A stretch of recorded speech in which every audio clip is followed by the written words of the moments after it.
Alright, so I think it's October 15th today, Sunday night. Got a nice wind cover right now, so I was able to get in here, walking through the corn, making no noise hardly with the wind. I'm set up right by the river here. You can see this corn has just been decimated by the deer and also mainly by the shade and roots from these big trees here. Behind me is a little bedding area, and there's a pretty busy road and some houses right there. I've never really hunted this spot at my dad's uncle's farm too much until I started getting pictures of just as big, if not bigger, deer up here close to the road. I think they're living across the road. I'm just waiting for them to cross the road during rut or something. I'll be set up here. They cross right up there. There's occasional doe bedding right by those willows close to the road. I wouldn't be surprised if something walks in right here behind me. It shouldn't smell me because my ground scent is all just like right there and in the corn. My wind is all blowing this way. I actually hunted here last Sunday night on the ground over there, and some does came in from this river bottom bedding, and we're just feeding around in here. But I got a camera and a mock scrape right there. So the farmer mowed down all the brush on this whole field edge, and I was just able to reach up to that elm branch and tie a vine on. So now that's the only licking branch, or one of the only licking branches on this whole entire field edge here. And I seeded in some winter rye into this corn. It's hard to see. It's coming up a little bit. It's probably kind of more of a waste of time. You can see it out there a little bit, but it's not really going to do much or provide much food. Yeah, I'm just hoping to see something tonight. I've been getting pictures of some decent bucks right up here. Mainly just little bucks in daylight, but with this corn screening wall, something big is going to come out here eventually, because this is a pretty secluded spot right now with this corn still being up.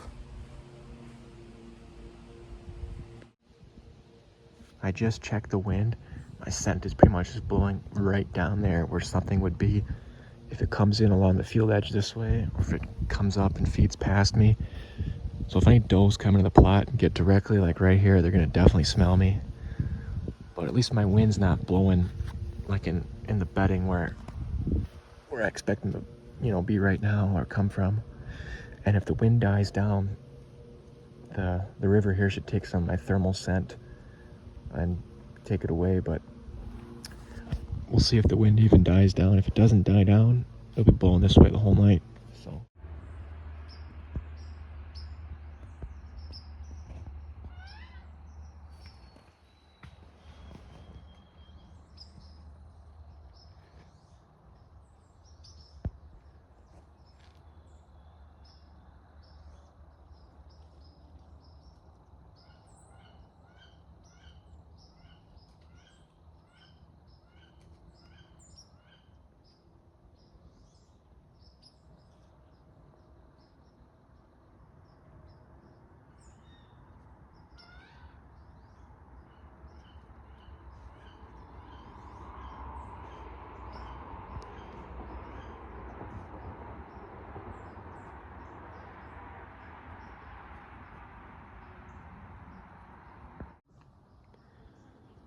that kind of sucked.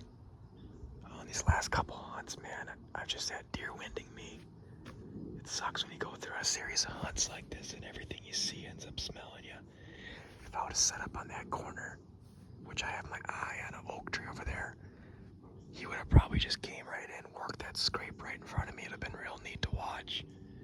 But the reason why I set up here is because there's way more woods that direction, and my scent would have been blowing, drifting right down the edge of that field.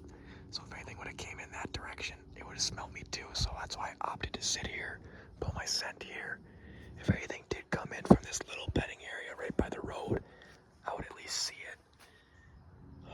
I figured it would just be some does coming in maybe that direction, or, well, the hunt's not over yet, but that deer did exactly what I thought was going to happen if something did come in. I saw him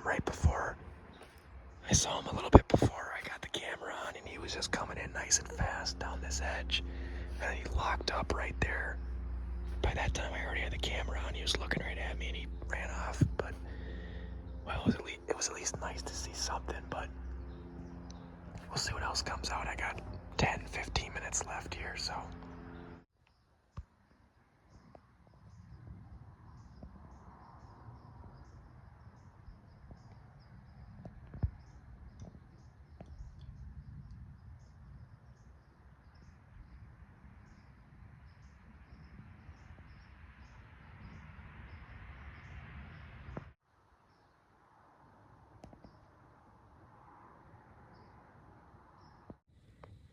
Alright, so it's October 16th today.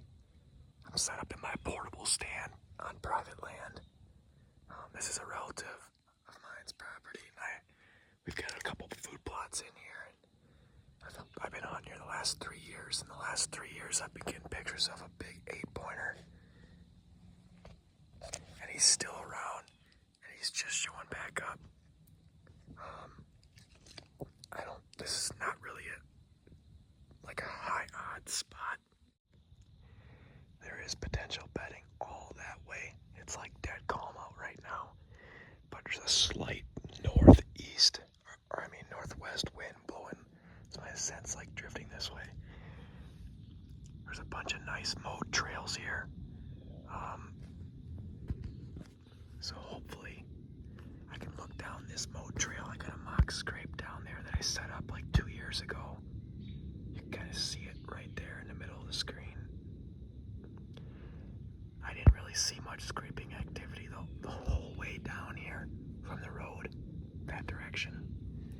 But like I said, we got a small brassica plot up there. I didn't want to set up right on top of the brassicas because if some does came in, they're probably going to feed there till night, till dark, or past dark. I've actually never hunted this tree. I did hunt in one of those maples, like, 15 yards that direction. But this is probably the better tree because I can look down this lane and look right up this lane. And if I come in next spring and cut out a little bit more of this crap right here, I should be able to see down this opening too. This is like a T intersection of trails. And we're thinking about putting a small clover plot or something right down this low spot on the other side of that honeysuckle. But this wouldn't be that bad of a spot for a permanent stand in the future. Or maybe even this bigger tree set back just a little bit off the trail.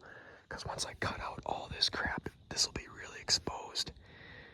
But with all this green right here, right now, I feel pretty hidden. So this would be the better tree for a permanent stand. I just gotta clean up a lot more brush here if I choose to do that.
this whole time, my cell camera, like 100 or 150 yards that way, has been going off the whole night.